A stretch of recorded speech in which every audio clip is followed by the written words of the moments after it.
Hi guys, welcome back. Now we're already aware that whenever countries face a current account deficit, primarily due to a balance of trade deficit or a negative balance in the balance of trade, one of the policies central bank could use is a currency devaluation, which is one of the expenditure switching policies.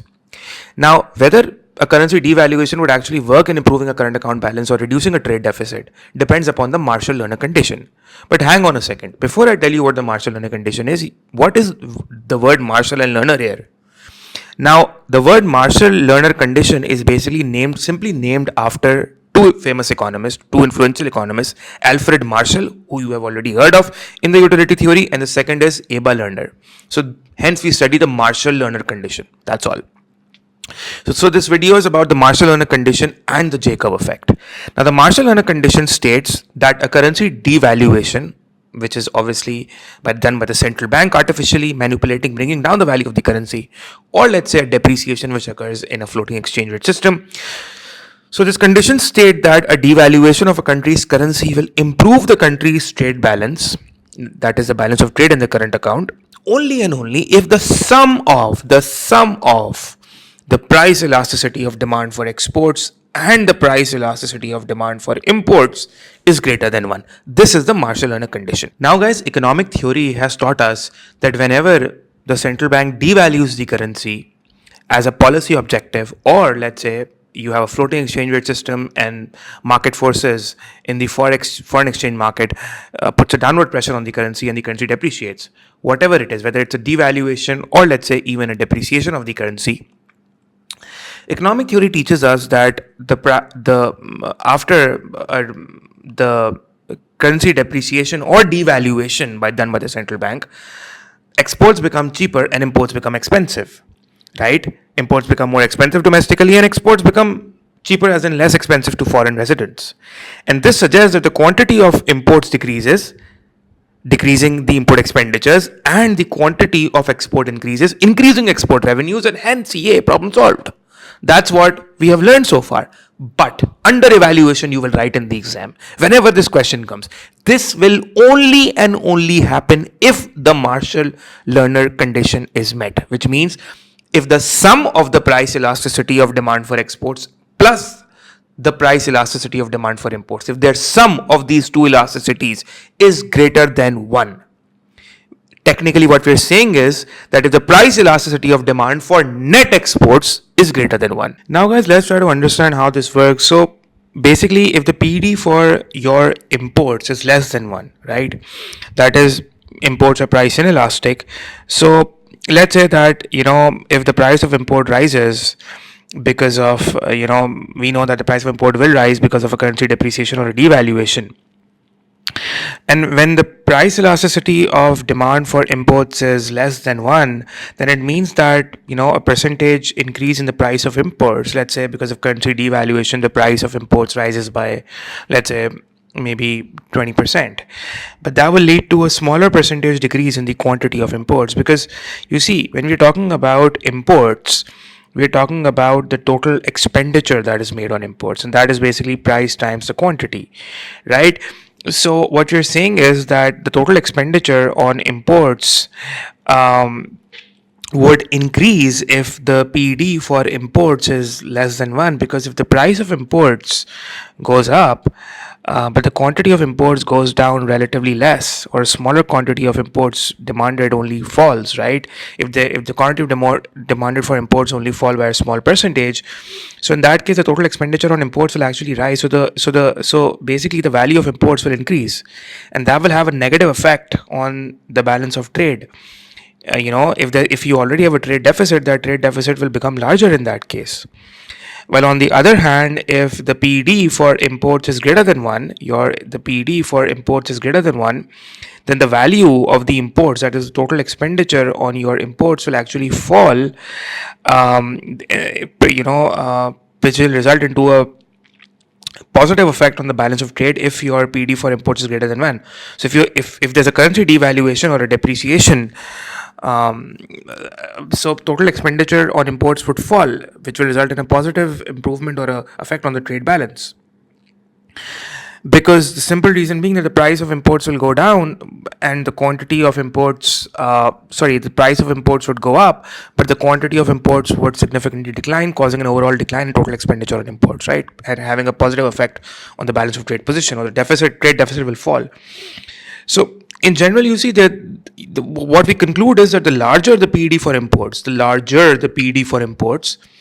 right, the more the demand is elastic for imports, the greater the scope for improvement in a trade deficit following a currency devaluation, right?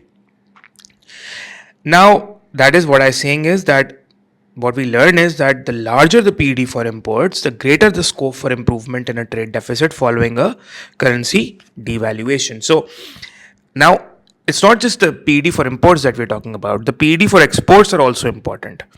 So the larger the PD for exports, right? The larger the PD for exports, the more elastic the PD for exports is, the larger the PD for exports.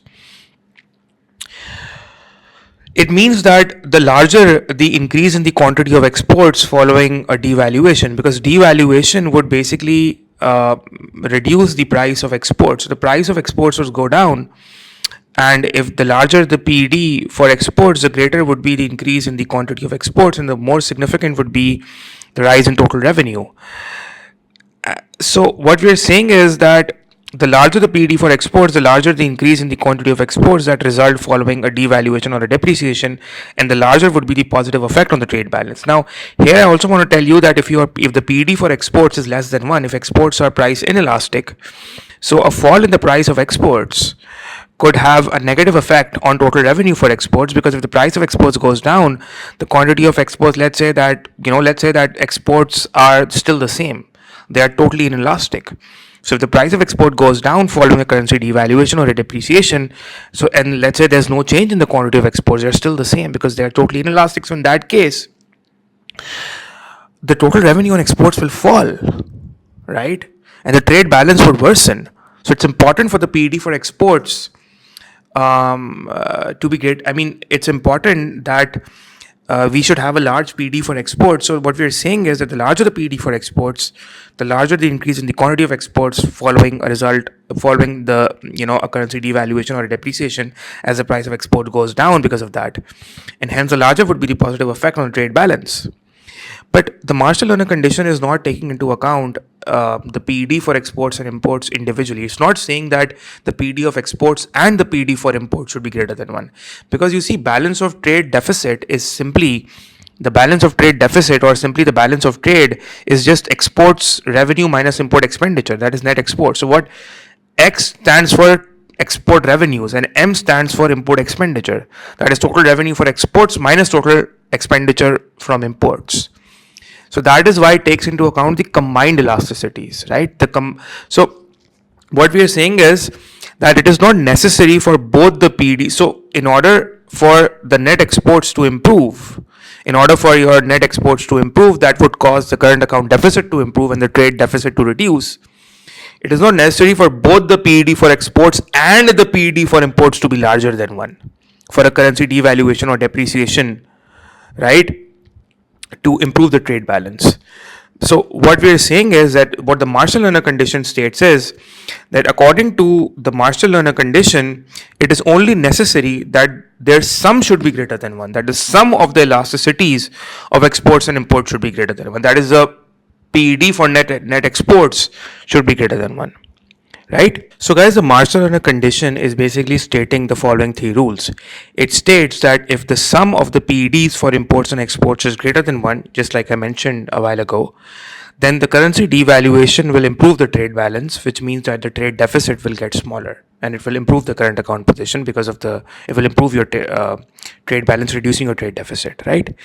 But if the sum of the two PEDs is less than 1, remember we're talking about the sum of the two PEDs is less than 1, then a devaluation or a currency depreciation will worsen the trade balance. Let's say if you have a trade deficit, it will worsen. And if the sum of the two PEDs is equal to 1, right, then devaluation will leave the trade balance unchanged. So if you have a trade deficit, it will just stay the same. Even if you come up with central bank comes up with a policy change of devaluing the currency to improve the trade balance, but the Marshall-Lerner condition states that if the PED of import and export is equal to 1, the trade balance will remain the same, and if it's less than 1, the trade deficit will actually worsen. So to improve, the sum of the PEDs has to be greater than 1. So what we're saying is that the greater the price elasticities of demand for imports and for exports, the greater the scope for improvements in the trade balance, right? With low PEDs, it would be necessary, with low PEDs, and hear this out, with low PEDs, it would be necessary to have large devaluations to obtain a significant trade balance improvement, right? So the higher the PEDs, the smaller the devaluation or depreciation is needed to obtain trade balance improvements, right? And I've also explained this concept, the 3 rules, through a numerical example. You can see the sum of the PEDs is given. So will a fall in the currency improve trade balance? If you look at country A, the sum of the elasticities is 0.7. So no, it will worsen the trade balance. For country B, the sum of elasticities is 1.9. Yes, it will improve because the sum of elasticities is greater than 1. For country C, it will leave the trade balance unchanged because the sum of elasticities is equal to 1. Right, guys? Now, guys, having understood what the Marshall-Lerner condition is, we now need to understand that the Marshall-Lerner condition is not met in the short run. And this is basically an evaluation that you will give when you will be talking about a currency devaluation done by the central bank to improve the current account balance or to reduce the trade deficit. And you will say that the Marshall-Lerner condition will not be met in the short term. So hence, in the short term, devaluing the currency would worsen the current account deficit. And this is an evaluation of the policy implemented by the central bank regarding that it thinks that the currency devaluation will reduce the trade deficit. No, it will not. It will worsen the trade deficit. And let's come to that. So the Marshall-Lerner condition, guys, will not be achieved in the short run. Why? Because the PED for exports and imports is inelastic in the short run or the short term, right? Why? Because of contractual agreements, which make it difficult for the countries to, immediately switch where they buy and sell internationally, right? And also for consumers and firms, it also takes a while to adjust to changes in the exchange rates, because changes in exchange rate is basically making the price of exports and imports changing, right? The price of exports is going down while the price of imports is going up. So it will take time for the consumers and firms to realize this has happened and for them to accept and adjust to those changes. So it takes time for consumers and firms to adjust to the changes in the exchange rates and obviously to find alternatives and substitutes. If the price of imports is going up, it will take time for consumers and firms to find cheaper alternative substitutes. So hence there is a time lag, right? And this, then you will say that this will result into the J-curve effect. The J-curve effect is simply a diagrammatic representation of the Marshall-Lerner condition. So what we are saying is that in the short term, immediately after a currency depreciation or a devaluation, the current account balance will not improve because the Marshall-Lerner condition is not met. Why? Because the contracts are fixed, contractual agreements hoti hain, right? So exports and import volumes, they don't change much, right? Also, since the price of imports goes up, so we can't expect immediately for the quantity of imports to go down, because people would end up buying, consumers, firms and countries would end up buying the same quantity of imports at a much higher price. So import expenditures will actually go up because it's difficult to first adjust and find cheaper alternatives. Also, export revenues will not immediately rise following the price of exports to go down, right? So there's a time lag to boost export volumes as well. So in the short run, the value of imports, that is import expenditures, would exceed the value of exports, that is export revenues, which will actually worsen the trade deficit. But over time, with time, the quantities would adjust. And over time, export volumes will rise and import volumes will fall. And over time, the Marshall-Lerner condition would hold true and it will be met. So over time, the trade balance will improve and the current account position will improve, or the deficit will reduce. And this is exactly modeled by the J-curve effect. The J-curve effect is simply modeling this behavior, right? So the J-curve effect, which you're talking about, is a diagrammatic representation of the Marshall-Lerner condition, where the country's current account position or the trade balance is likely to move from an initial deficit to a worsened deficit. And the trade deficit worsens before it improves and it records a surplus, let's say, after a noticeable time lag. especially when your contracts would end and economic agents, as in consumers and firms and countries, would adjust to the changes in prices, and they would find alternatives and substitutes after, they realize that, okay, fine, the currency has been devalued, and this is representing a permanent downward adjustment in the currency. So now we need to actively start looking for cheaper alternatives, and it will take time. These are time lags that we're talking about, right? But so in the long run, the PED, for after these time lags and after these adjustments have taken place, is when the PED for both exports and imports will sum up to greater than 1 to satisfy the Marshall-Lerner condition. So the Marshall-Lerner condition will hold true after the adjustments and have actually taken place. So there's a time lag that we're talking about. So the Marshall-Lerner condition will be met basically in the long term, right? So initially the trade balance would dip or it would worsen, and then the trade balance would improve as the Marshall-Lerner condition starts holding true, right? Or basically this is the diagram that you need to make, because both Marshall-Lerner condition and the J curve are basically the evaluation of a devaluation to improve a current account balance, right? And you can see this basically on the horizontal axis we are measuring time, on the vertical axis we have trade surplus, right? And we have trade deficit. So what we see is that, so let's say we have an initial current account deficit. Let's say it could be any millions or billions of dollars or PKR. Let's say if you're measuring in our local currency. So this is basically our deficit. So we have a current account deficit, or simply a trade deficit, that is resulting into current account deficit. And what we see is students, that with time, so as the time is going up, what we see is that our currency basically, so let's say that the devaluation takes place at this part. So let's say I don't know, maybe the month of Jan or Feb, anything, because you're measuring time here, right? So let's say in January the central bank devalues the currency. From this point we devalue the currency, and our trade balance is somewhere in a deficit, millions or billions, let's say, I don't know, 500 million rupees deficit or whatever, right? Now what we see is that after the currency is devalued, what we see is that initially the current account deficit is worsening. The curve is going down, which is indicating that the deficit is worsening, right? So as time is going by, we see the deficit actually worsening. We see the deficit worsening before it actually starts to improve. So it takes time, and it starts to improve, and the deficit starts to improve. And basically when you're saying the deficit starts to improve, the deficit starts reducing before it actually goes into a surplus, right? So the J curve effect is simply describing that, the short run worsening of the current account deficit and the long term improvement of a country's current account balance following, your currency devaluation. So this is what you need to know, and this is what you need to write in the exam.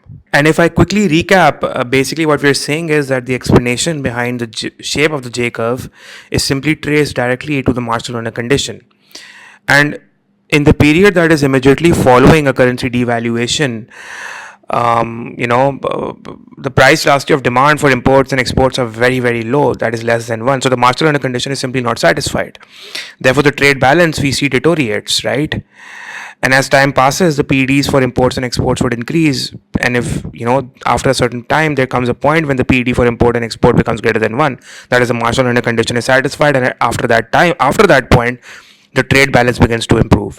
Now, and like I said before as well, that the reason for initially the low PEDs for imports and exports simply lies in the time lags. Time lag meaning time delays, simply. Time delays. What are exactly these time delays? We're saying time delays. What is the time delay? Time delay between the devaluation and the effect of the devaluation on the quantity of exports and imports demanded. That is, devaluation involves changes in the relative prices of imports and exports, right? But the thing is that consumers and producers need time to adjust to these price changes. So, although imports have become expensive domestically because the price of imports have gone up, but people would still purchase them in the short term for a variety of reasons, because, like I said before as well, that time is needed for buyers to become aware of the price changes firstly, or let's say there are prior commitments that we have committed and signed contracts that we will purchase this quantity throughout the next 6 months, right? Or it takes time needed to place new orders as well, right? Or maybe buyers have certain preferences that and those preferences would change over time, not immediately. So in the meantime, then and also, and if we look at the export side, so the price of exports have fallen for after the currency devaluation for the foreigners, right? But they too have prior commitments with us, let's say, and they too might have particular preferences. So the quantity demanded for exports will also increase only slowly, right? So so in the short term, the PD for import and the PD of exports would be less than 1, and hence initially the trade balance would start deteriorating, right? We see this deterioration as the movement we can see on the J curve, which is actually resulting in a downward sloping, this downward sloping portion of the J curve. But as time passes, consumers and producers would adjust to the changes in these prices. So the PDs of both the imports and exports would increase, so, which means that the quantity of imports demanded would fall and the quantity of exports demanded would increase. And as a result, export revenues would go up and import expenditures would fall. And as a result, the balance of trade would begin to improve, which is seen by the upward sloping portion of the J curve. Right, guys?